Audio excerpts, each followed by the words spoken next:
At dinner, Mom announced, "Your sister needs more space, so she's taking your room." Dad shouted, "Agree or get out." A week later, I bought the house across the street. When they saw me move in, their faces went pale. I'm Allison Carter, 29 years old. And last week, my world turned upside down at a family dinner. My whole life, I've been the invisible one. The one my parents barely noticed next to my sister, the dazzling beauty influencer who could do no wrong. They always praised her, showered her with everything while I was just there. But that night, they pushed me too far. It was Saturday, and we were gathered around the dining table, the usual tension simmering.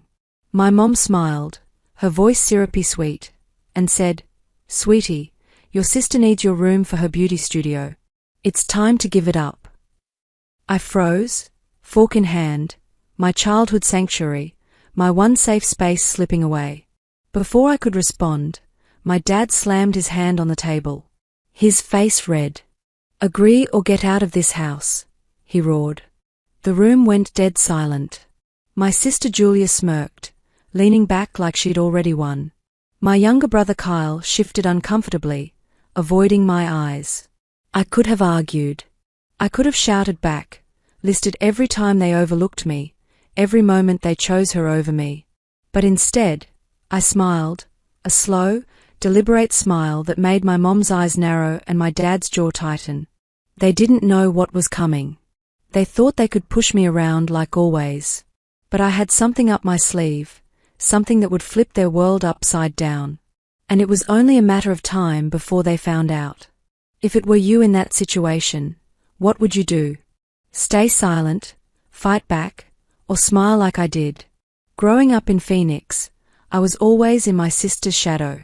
Our family lived in a 2-story house in a middle-class neighborhood in Scottsdale, the kind of place where everyone knew each other's business.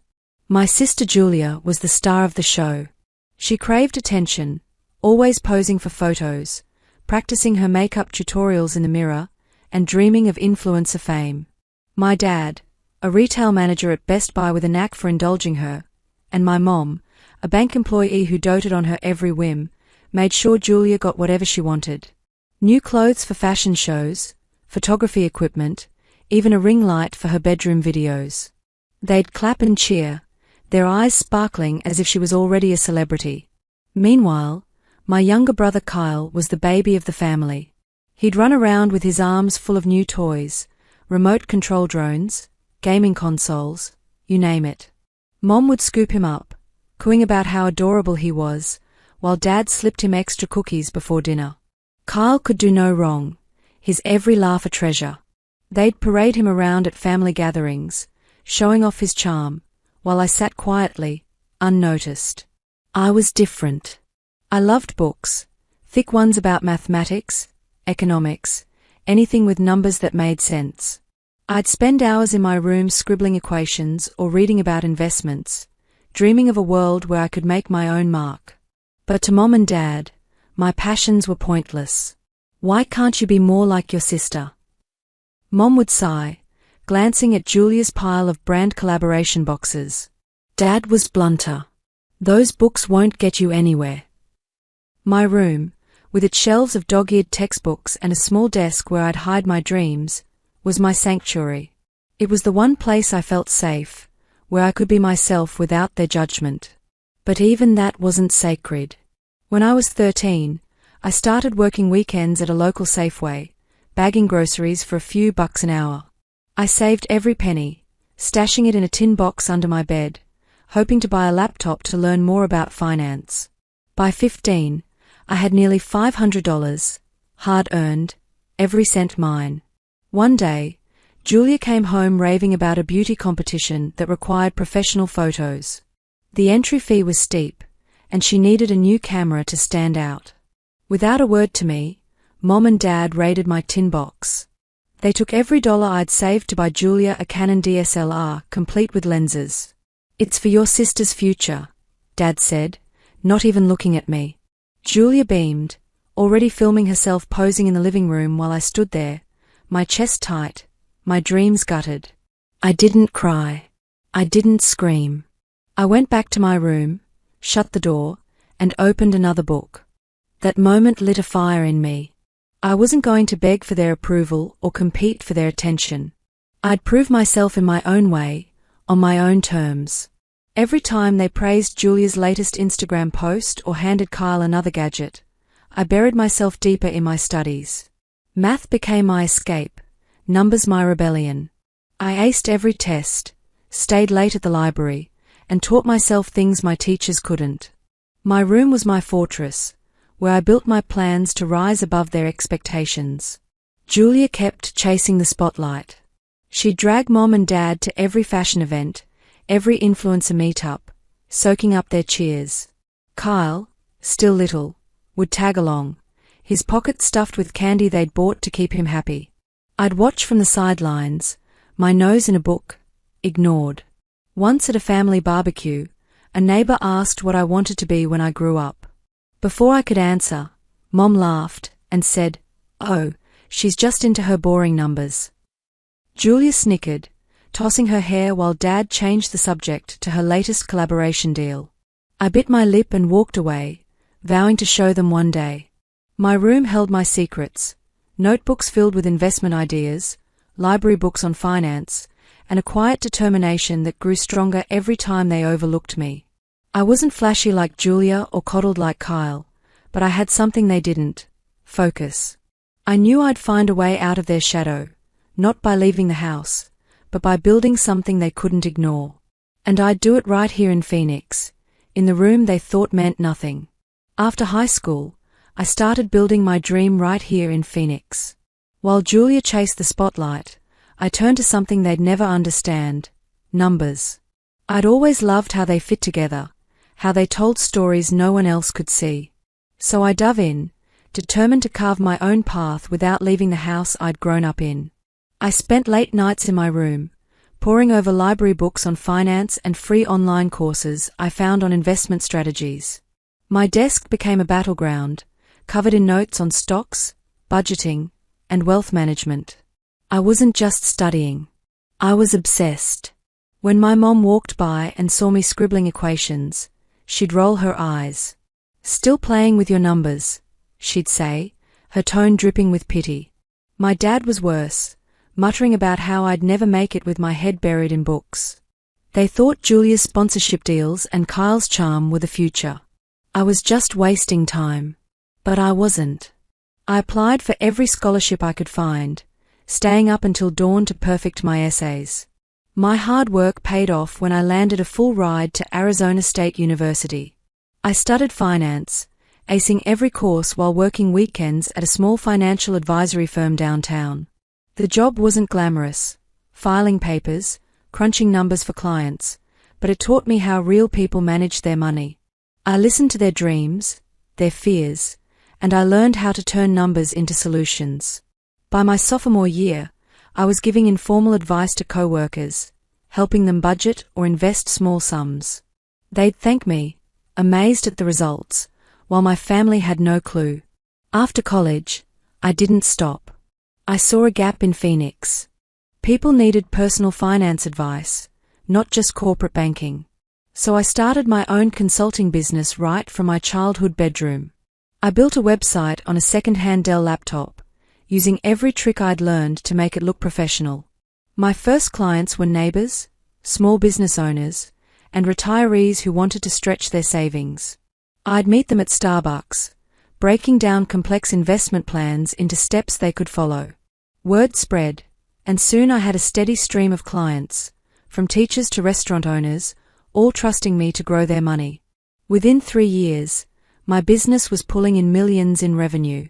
I'd crafted a brand that stood for trust and results, helping hundreds of clients build wealth. But you'd never know it looking at me. I wore the same simple clothes, drove a used Honda Civic, and kept living in my parents' house in that same room with my old desk and shelves of books. I didn't need to flash my success. I knew what I'd built. My bank account grew, but I saved every dollar, planning for something bigger, something my family couldn't imagine. They never asked about my work.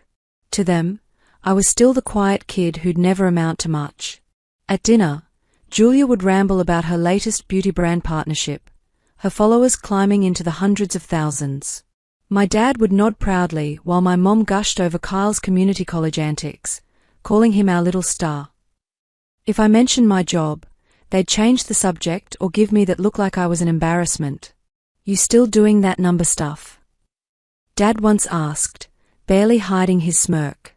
I'd just nod, keeping my victories to myself. There were moments I doubted myself. One night after Julia bragged about a makeup line collaboration and my mom clapped like she'd won an Emmy, I felt small. I sat in my room staring at my client files, wondering if I'd ever be seen. That's when Diane Rodriguez, my friend from college, stepped in. We'd met in an economics class, bonding over our love for numbers. She came over, saw the weight on my shoulders, and said, "You're doing something real, Allison. They don't get it, but you're changing lives." Her words pulled me back, reminding me why I'd started. It was the only time I needed that kind of support, and Diane was there, no questions asked. I kept going, signing bigger clients, local dentists, small tech startups, while staying under the radar. My parents thought I was scraping by, maybe working some dead-end office job. They didn't know I'd paid off my student loans, saved a fortune, and was already planning my next move. My room, with its creaky floorboards and faded wallpaper, was my headquarters, my proof that I didn't need their approval to succeed. I was ready for whatever came next, even if they weren't. Last Saturday, I sat down at the family dinner table, unaware everything was about to change. The air was thick with the usual chatter, plates clinking as we passed around mashed potatoes and pot roast.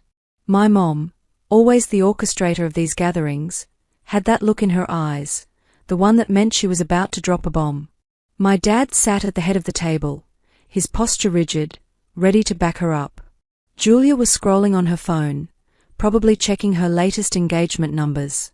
Kyle poked at his food, his usual carefree grin absent. I took a deep breath, hoping for once we could just eat without drama. I was wrong. Halfway through the meal, Mom set down her fork and smiled, the kind of smile that didn't reach her eyes. "Sweetheart," she said, looking straight at me, "we've been talking, and your sister needs your room for her beauty studio. It's time to let it go." My stomach dropped. My room wasn't just a space. It was my refuge, where I'd spent years dreaming, studying, building my business. The walls held my childhood sketches. My shelves sagged with books that shaped me. And my desk was where I'd launched a $1 million company. Giving it up for Julia's beauty tutorials felt like erasing everything I was. I opened my mouth to protest, but before I could get a word out, Dad's fist hit the table, rattling the glasses. "This isn't up for debate," he bellowed. "Agree to give up the room or you're out of this family. No place for you here." His voice echoed, sharp and final, like a judge's gavel. The room froze. Kyle's fork stopped mid-air, his eyes darting between us. Julia leaned back, a smug grin spreading across her face like she'd just won a prize. "Come on," she said, her tone dripping with mockery. "Your boring finance job doesn't need a whole room. What? You need space to shuffle papers. It's not like you're making real money." Her words stung, but they weren't new. Julia had always acted like my work was a joke, something small compared to her flashy influencer career. She'd brag about her brand deals, her hundreds of thousands of followers, while Mom and Dad nodded like she was a superstar. My job, helping people build wealth, turning their dreams into reality, was invisible to them. They didn't know I'd built a business worth millions, and I'd never told them. I didn't need their applause. But losing my room, my anchor, for Julia's ego was a line I couldn't stomach. I looked around the table, their faces a mix of expectation and indifference. Mom's smile was tight, waiting for me to comply. Dad's glare dared me to defy him. Julia's smirk was practically a challenge, her phone now face down as she savored the moment. Kyle, though, was different. He shifted in his seat, his jaw clenched like he wanted to say something but couldn't find the words. He wasn't joining in, but he wasn't defending me either, just stuck, caught in the tension. I could have fought back. I could have laid out every sacrifice I'd made, every dollar I'd earned, every client I'd helped. I could have told them my boring job had outdone Julia's fleeting fame 100 times over. But I didn't. Instead, I leaned back in my chair, took a slow sip of water, and smiled, a calm, deliberate smile that made Mom's brow furrow and Dad's eyes narrow. Julia's smirk faltered just for a second, like she sensed something was off. Kyle glanced at me, his expression unreadable. They expected me to crumble, to beg, to give in like I always had. But I wasn't that kid anymore. The silence stretched, heavy and uncomfortable.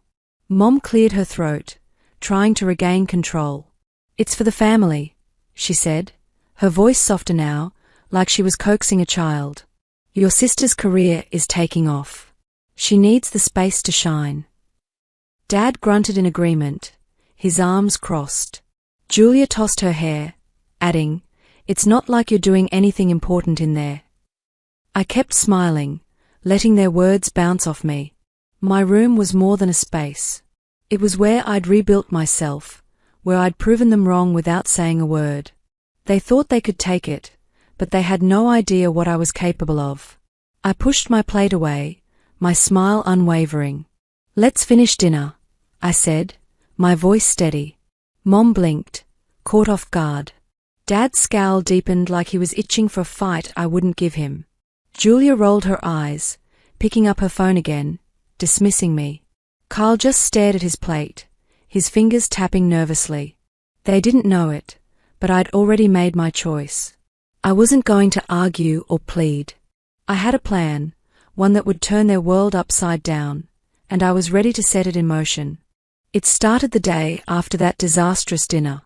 I'd spent years saving, my bank account swollen from my consulting business, but I'd kept it quiet, living simply in my parents' house. Their demand to give up my room, my sanctuary, lit a spark. I wasn't going to just leave. I was going to make a statement. I called Sharon Mitchell, the real estate agent I'd been working with for months, scouting properties in secret.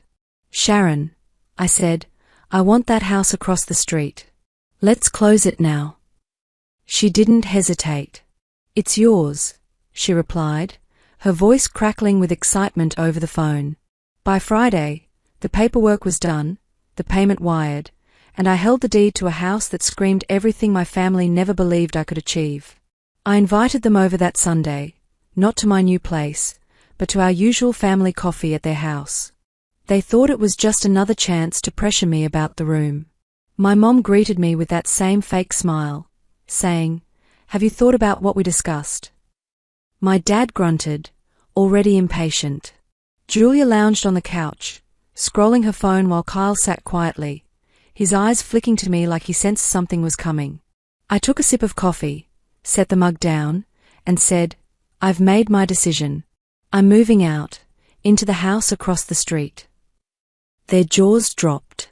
Mom's smile vanished, replaced by a confused blink. Dad's coffee mug froze halfway to his mouth. Julia's phone slipped from her hand, hitting the floor with a thud. Kyle leaned forward, his brow furrowed like he was trying to process it. "What do you mean across the street?" Dad finally barked, his voice sharp with disbelief. I pulled out the deed, sliding it across the table. "I bought it. Paid in full, cash." Before they could recover, I kept going. "Oh, and that boring finance job you all mocked? It's not a job. It's my company. I've been running a personal finance consulting business for years. It's worth millions." The room went silent, the kind of silence that feels like it's holding its breath. Mom's eyes widened, darting to the deed like it was a trick. Dad's face turned red, his mouth opening and closing like a fish. Julia, for once, was speechless, her usual smirk gone. Kyle just stared, his expression shifting from shock to something softer, like realization. Sharon called right then, as if on cue. I put her on speaker. "Congratulations, Allison," she said, her voice bright. "The house is officially yours. That was one of the fastest cash deals I've ever seen. I thanked her, hung up, and let the words sink in. My family's disbelief was palpable. Mom was the first to break. How? How did you afford this? She stammered, her voice a mix of awe and suspicion. Dad jumped in, leaning forward. Where is this money coming from? You've been living here, barely scraping by. Julia, recovering her edge, scoffed. Millions? Yeah, right. You're making this up. But her voice trembled, betraying her doubt. I didn't flinch. Believe what you want, I said, my tone calm but firm.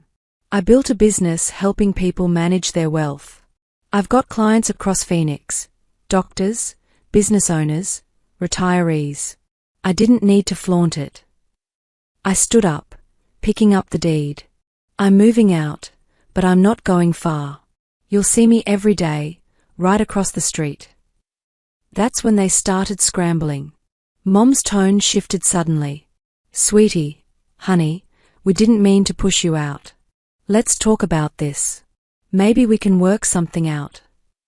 Dad nodded, his gruffness gone. Yeah, you don't need to leave. We're family. Julia, ever the opportunist, chimed in. So, how much are you making? Maybe I could use some of that for my channel. Her eyes gleamed, already calculating. Kyle stayed quiet, but I caught him looking at me differently, like he was seeing me for the first time. There was a flicker of guilt in his eyes, like he was starting to question the way they'd always treated me. I shook my head, stepping back. This isn't about you, I told them. I'm done being invisible. I'm moving into my house, and I'm not here to bankroll anyone. Mom's face fell. Dad's jaw tightened. Julia's eyes narrowed like she was already plotting. Kyle, though, gave a small nod, like he understood. I walked out, leaving them in their stunned silence, and crossed the street to my new home. Boxes were already packed. My books, my desk, my life, ready to leave their house behind. A few weeks later, I looked across at my parents' house, watching it all fall apart. From my front porch, I could see the cracks forming, not in the walls, but in their world. I'd settled into my new home, the one I'd bought outright. And every morning I stepped outside, waved, and went about my day. That simple gesture, a casual flick of my hand, seemed to haunt them, a quiet reminder of the years they dismissed me. It started with Julia. Her influencer career, once her golden ticket, collapsed under the weight of her own choices. She'd gotten hooked on online shopping and cryptocurrency gambling, lured by flashy trading apps promising quick wins. At first, she hid it, posting her usual glamorous videos to keep up appearances. But the debts piled up, hundreds of thousands of dollars, more than her sponsorships could cover. Then came the scandal. A rival influencer exposed her gambling habit, leaking screenshots of her crypto losses and shopping addiction. The internet turned on her overnight. Her followers dropped, sponsors pulled out, and her carefully curated image shattered. She'd sit on my parents' porch, staring at her phone, her face pale like she was watching her dreams vanish in real time. My parents, desperate to save their star, stepped in. My dad, always quick to fix Julia's messes, and my mom, unable to let go of her pride in her, made a drastic move. They put their house, the one I'd grown up in, on the market. It sold fast, but not for enough.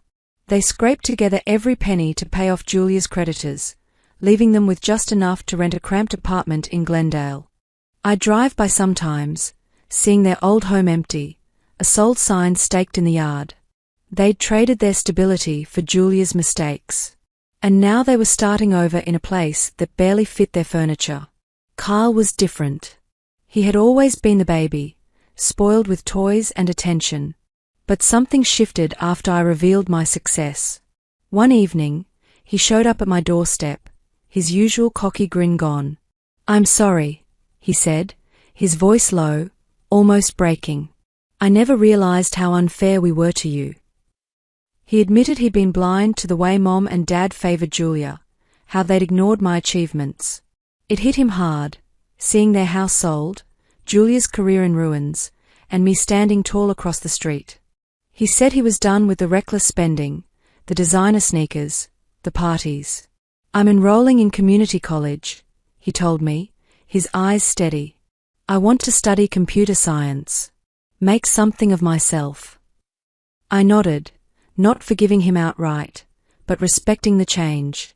He walked away, shoulders squared, like he was finally ready to grow up. Every morning I'd step onto my porch, coffee in hand, and wave at my parents' old house. Even after they moved, I kept the habit, a quiet jab at the years they'd pushed me aside. Sometimes I'd see Julia visiting their new apartment, her head down, no longer the radiant influencer she'd been. Mom and Dad would call, leaving voicemails about catching up or family unity. But I kept my distance. Their sudden interest felt hollow, tied to my bank account rather than any real regret.